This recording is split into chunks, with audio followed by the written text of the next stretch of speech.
નમસ્કાર દર્શક મિત્રો, સત્યમેવ જયતે લાઈવ ન્યૂઝમાં આપનું સ્વાગત છે। મહાશિવરાત્રિના શુભ પાવન પર્વે વડોદરા જિલ્લાના ડભોઈ તાલુકામાં આવેલા શ્રી સંગમેશ્વર મહાદેવ તીર્થસ્થાનના દર્શન અને મહિમા નિહાળો અમારા ન્યૂઝ ચેનલના માધ્યમથી।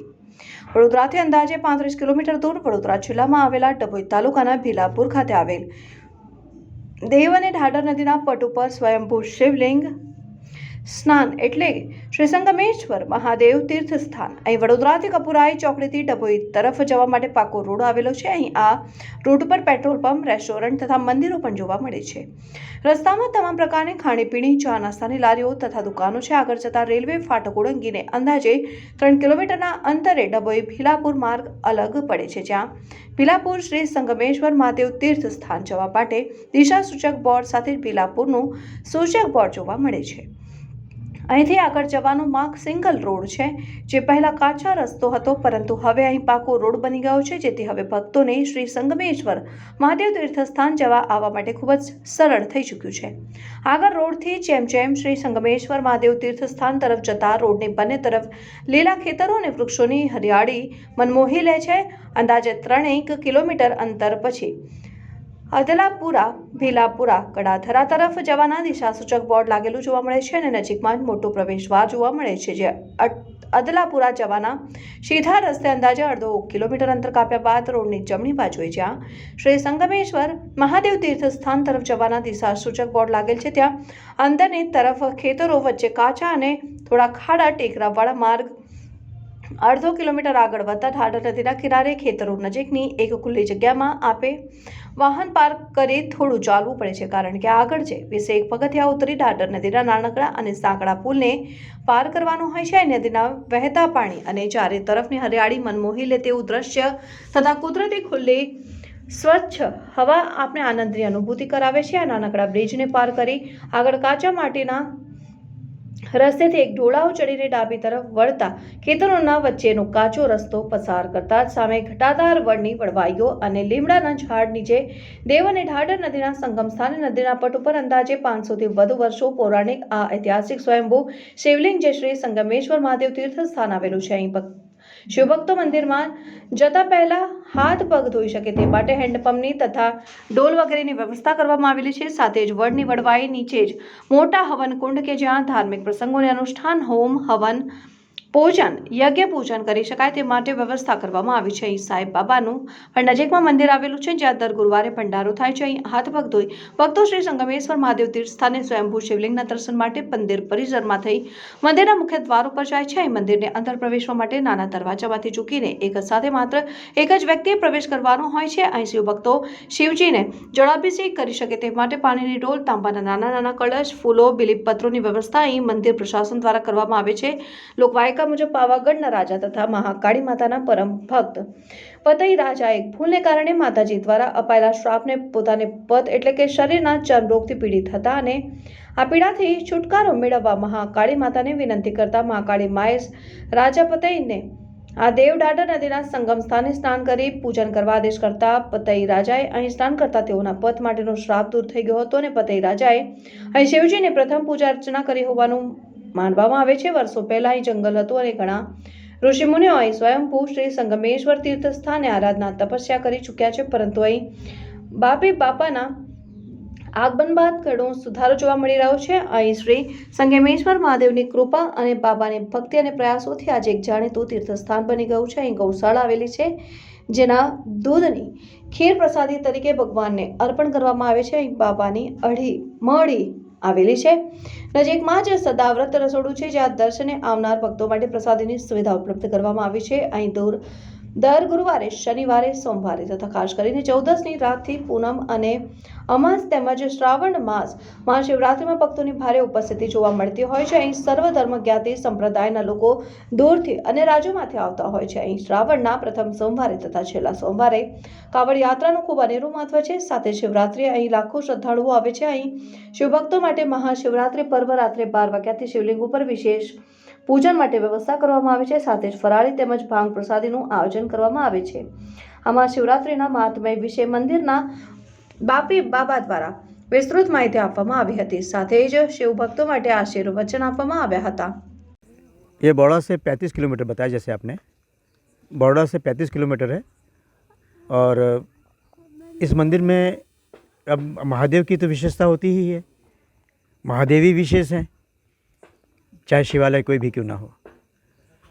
इस मंदिर में की विशेषता तो यही इतनी हम जानते हैं कि वही बात आती है कि जिसको महादेव, संगमेश्वर महादेव में वही आते हैं जिनको भोलेनाथ बुलाते हैं, ये इनकी विशेषता है। और इनकी विशेषता में सिर्फ दुख हरा जाता है, ये इनकी विशेषता है, दुख हरा जाता है। और शिव जी की विशेषता में तो ये है कि सब जगह अमावस और पूनम की रात होती है, लेकिन इनकी विशेषता महादेव की ये 14 की रात फलित किया है। तो यहाँ तक कि यहाँ के ये शिव के परिताप से, शिव के आह्वान से आसपास के सब गांव जैसे थे उससे उनका गांव में बहुत अच्छा परिवर्तन हुआ।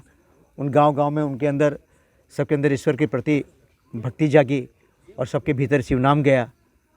और बहुतों ने तो ऐसा है कि बस ये संगमेश्वर महादेव का नाम लेते हैं तो जागते हैं, सोते हैं तो जागते हैं, शिव जी के नाम पर ही सब करते हैं। अब इनकी विशेषता और महिमा जितनी भी कहें उतनी कम है। डभोई तालुका में आए हैं। हाँ, तालुका डभोई है, डभोई तालुका में ये आए हैं और बनिया संगम के नाम से जाने जाते हैं। और ये गोजाली से भी आ सकता है मनुष्य, कोई भी भक्त आना चाहे तो गोजाली से भी आ सकता है। वहाँ कोई नदी नहीं पड़ेगी उसको, वो सीधे सीधे आता है। लेकिन वहाँ से गोजाली से मंदिर तक का रास्ता जो है वो 4 किलोमीटर का है, गाड़ी नहीं आ सकती, बाइक आ सकती, गाड़ी नहीं, 4 व्हील नहीं आ सकती। यहाँ 2 नदी का संगम है। हाँ, यहाँ ये 2 नदियों का संगम है कि एक बताया कि ढाढर नदी और देव नदी, ये 2 नदियों का ही संगम है। और इस संगम को बनिया एक गांव का नाम है। तो ये संगम बनिया गांव में पास में होता है, गांव के बिल्कुल नज़दीक होता है। इसके लिए यहाँ के पहले के लोगों ने, बुज़ुर्ग लोगों ने बनिया संगम नाम रख दिया। और इस संगम के पास में शमशान है, बहुत सुंदर सा शमशान है, हम तो सुंदर ही कहेंगे। उस शमशान में भी शिव की उपासना की जाती है। यहाँ संगमेश्वर महादेव की एक समापन भी होता है। उस शमशान में पूर्वजों के मतलब आत्माओं को विलीन करने के लिए उनकी पूजा पाठ की जाती है इसी शमशान में। और ये सब कुछ रात्रि में ही होता है। ये विशेषता है यहाँ की विशेषता है। और हर एक कहते नहीं कि हर एक समस्या का एक ही हल, हर हर महादेव। और की विशेषता कितनी कहें, कम है, रात चली जाएगी, बहुत विशेषता है। सर्वज्ञाति के लोग आते हैं। हाँ, यहाँ पर हाँ सर्वज्ञाति के लोग आते हैं जो हर धर्म से अलग है, लेकिन ये शिव के शरण में आते हैं। हिंदू हो, मुसलमान हो, सिख हो, ईसाई हो, और पंथ चाहे कोई भी हो, किसी पंथ का भी इस महादेव संगमेश्वर महादेव में इस परमात्मा के पास आते हैं। और कोई भक्ति के, कोई अभिषेक के, कोई पूजा के लिए आता है, कोई मनोकामना के लिए आता है, कोई कुछ न कुछ अपने कहते नहीं कि अपने मनोरथ में कुछ भी लेके आता है शिव के पास, और शिव उसकी मनोकामना को पूर्ण करते हैं। शिवरात्रि पर खास करके यहाँ पर किस तरह से मनाएंगे? यहाँ तो शिवरात्रि की खास बात यह है कि पहले प्रथम पूजा रात के 12 बजे शुरू होती है। प्रथम पहर की प्रथम पूजा का इसी संगमेश्वर महादेव में शुरुआत होती है। और ये अभिषेक, क्या नाम कल निकला था? शिव नाम सहस्त्र, हाँ, शिव सहस्त्र नाम। शिव सहस्त्र नाम पर बस बाबा शिव यहाँ पर अभिषेक गंगा जल, दूध, पंचामृत से, ये सब द्रव्यों से, इसी नाम से ये अभिषेक करवाते हैं यहाँ पर। ये बहुत बड़ी महिमा की बात है ये। और ये सवेरे 5 बजे तक चलता है, 12 बजे से लेकर 5 बजे तक। उसके बाद बाबा का स्नान इत्यादि हो जाता है एक दो फूल कर चढ़ा दिए जाते हैं। और उसके बाद इनके जो अभिषेक पूरा दिन, सारा दिन तक महाशिवरात्रि के दिन विशेष यह कि सहस्त्र नामावली से इनका अभिषेक होता है। और यह कोई रोक टोक नहीं है, कोई अनुशासन नहीं है। तुम हो और शिव है, तुम्हारे हाथ में एक लोटा जल है, बस ये विशेषता है यहाँ पर। और विशेषता और भी है कि यहाँ गौशाला भी है जो शिव जी की है। और दूसरी बात, यहाँ पर भोजनालय है, अखंड भोजनालय चलता है, सदाव्रत चलता है, बाबा के भंडारे चलते रहते हैं।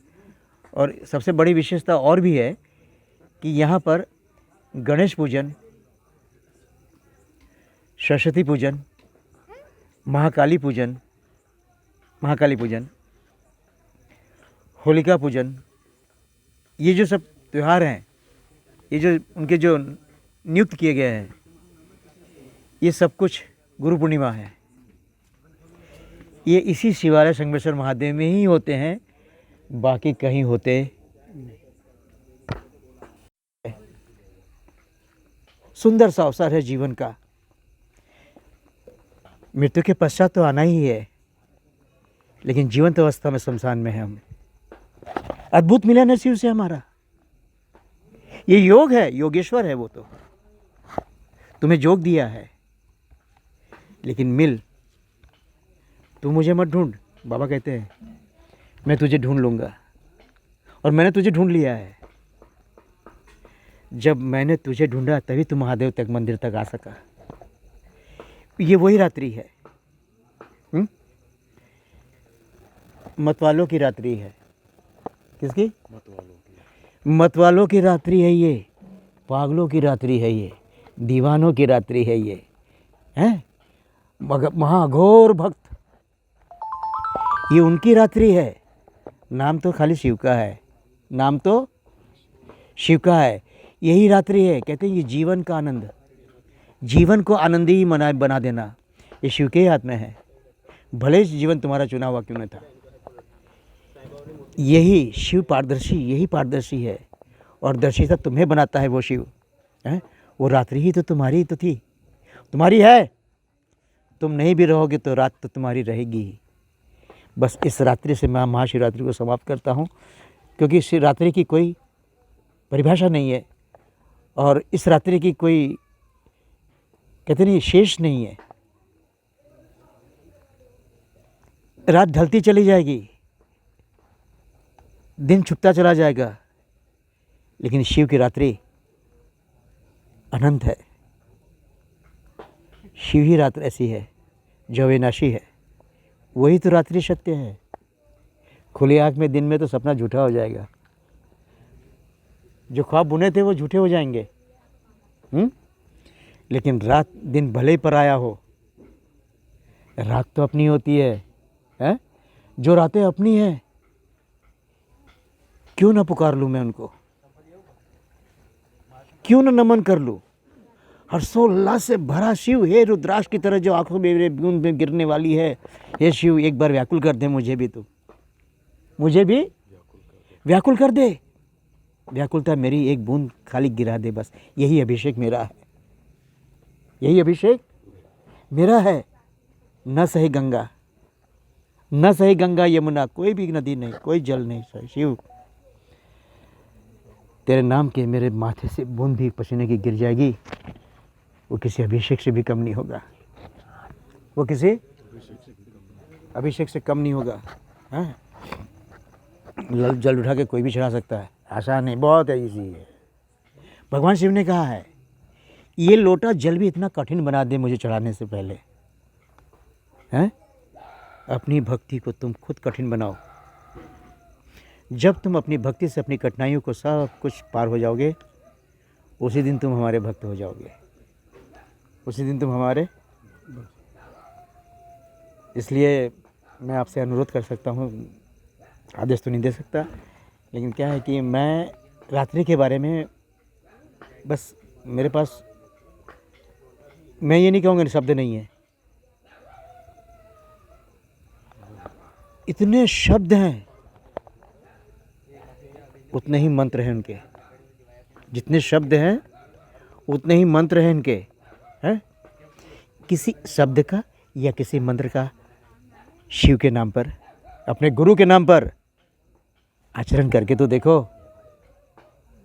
आचरण, वो तुम्हें आचार्य बना देगा, वो तुम्हें आचार्य बना देगा। लेकिन समझ में तब आएगा जब तुम शिवालय तक पहुंचोगे। मंदिर पहुंचे नहीं, पहले ही दर्शन अंदर होने लगे। वहाँ महादेव ऐसे है ना, होता है ना, मंदिर तुम पहुंचे नहीं, उससे पहले ही तो होने लगा सब पहले ही तो आने लगे हमको, पहले से हमको बुलाने लगे, पहले ही अंदर फिट हो चुके हैं, वो ले जाते हैं।